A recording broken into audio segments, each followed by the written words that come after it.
Hi guys, so today is Halloween and I am getting ready to go out in a little while, and I kind of wanted to show you guys my Halloween look. And I'm not dressing up, so I'm just wearing a sweater and some jeans.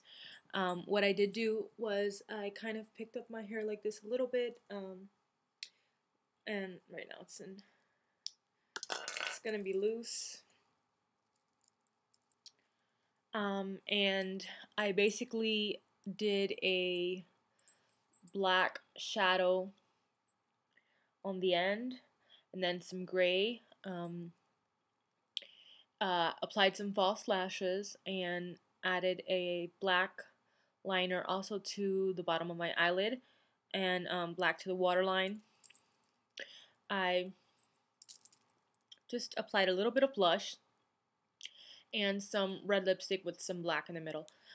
Basically, this is just a look that I kind of whooped up for Halloween. Oh, and I also painted my eyebrows in black, darkened them.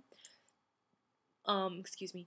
And pretty much this is what I got. So hope you guys like this look, and I'll be posting some pictures and like a mini tutorial written pretty much with a slide tutorial so that you guys can check it out.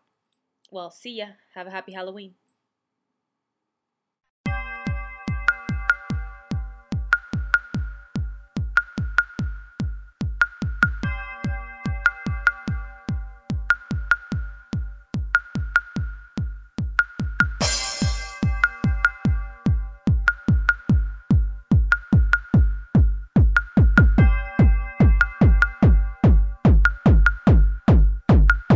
Do you believe in the boogeyman?